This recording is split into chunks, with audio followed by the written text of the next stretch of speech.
अब जिक्र करेंगे धीरेन्द्र शास्त्री का। आपको याद होगा धीरेन्द्र शास्त्री जिन्होंने कहा पूरे देश को हिंदू राष्ट्र बनाना है, लेकिन अब धीरेन्द्र शास्त्री के इस बयान के बाद बिहार के सीएम नीतीश कुमार ने कहा कि वो देश को नष्ट करना चाहते हैं, इसीलिए इस तरह की बातें कह रहे हैं, इस तरह के बयान दे रहे हैं। इससे पहले धीरेन्द्र शास्त्री जो कि अपने कामों को लेकर काफी सुर्खियों में आए थे, लेकिन ये ज्ञान शक्ति बिहार के सीएम नीतीश कुमार ने दिया है कि जो वो कह रहे हैं कि पूरे देश को हिंदू राष्ट्र बनाना है, अब ऐसे में उनकी ये सोच गलत है और इसके साथ ही साथ उन्होंने धीरेन्द्र शास्त्री को निशाने पर लिया। चारुल, बिल्कुल, देखिए हिंदू राष्ट्र को लेकर अलग अलग बयान आते रहे और ऐसे में बिहार के मुख्यमंत्री की ओर से क्या कुछ कहा गया, सुनाते हैं आप। ये पूरा देश है, भारत देश है। अब विभिन्न जो धर्म के लोग हैं, सब लोग हैं इस देश में, कोई मतलब है? इस देश के बारे में कोई कुछ बोलेगा उसका कोई वैल्यू है? राष्ट्रपिता महात्मा गांधी को छोड़ करके किसी के बारे में किसी की बात को सुनना नहीं चाहिए। अगर कोई करना चाहता है तो सब उल्टा पुल्टा काम करना चाहता है, देश को खत्म करना चाह रहा है। इसलिए संभव ही नहीं है जो भी देश है। किस तरह से उन्होंने सबको बताया और अंत में उनकी हत्या तक कर दिया, तो आप सोच लीजिए। और किस तरह से समूचा सब कुछ किया गया है। और हम लोग तो भाई उन्हीं के द्वारा किए गए बातों को ही लेकर के हम लोग सब काम को आगे बढ़ाते हैं।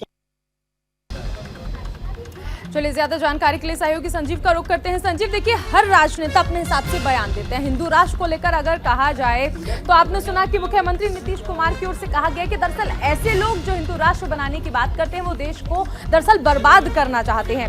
मुख्यमंत्री योगी आदित्यनाथ का बयान आपको याद होगा, उन्होंने कहा कि दरअसल भारत है ही हिंदू राष्ट्र। बागेश्वर धाम सरकार, उन्होंने कहा कि हिंदू राष्ट्र जो है वो बनाया जाएगा। तो हिंदू राष्ट्र एक ऐसा मुद्दा बन गया है जिसको लेकर अलग अलग बयानबाजी लगातार होती है। फिलहाल मुख्यमंत्री नीतीश कुमार की ओर से बयान दिया गया। देखिए, बयान से बहुत सारे मायने और मकसद निकलते हैं। बात नहीं, बयान कहीं न कहीं साफ ये इशारा करता है कि आने वाला जो 2024 का चुनाव है उनका क्या समीकरण है। क्योंकि देखिए 2024 के पहले अगर हिंदू राष्ट्र की बात हो रही है और उस पर नीतीश कुमार ये कहते हैं ये संभव नहीं है, ये बापू का देश है और बापू की राह पर वो चल रहे हैं और आगे भी इसी तरह से देश चलेगा। यानी कि मकसद साफ है कि कहीं न कहीं नीतीश कुमार ये इशारा कर रहे हैं कि जिन 7 दलों को लेकर वो चल रहे हैं, यानी कि हर जाति और धर्म को लेकर वो चलना चाहते हैं हिंदू राष्ट्र के नाम। देखिए ये इससे पहले आप जरा याद करें नीतीश कुमार को, जब बीजेपी के साथ वो सरकार में थे तो इस तरह की कई आयोजन या इस तरह के आयोजन से वो बचते रहते थे। और यही कारण था कि जब वो बीजेपी से अलग हुए तो बहुत सारे आयोजन से वो अलग रहे।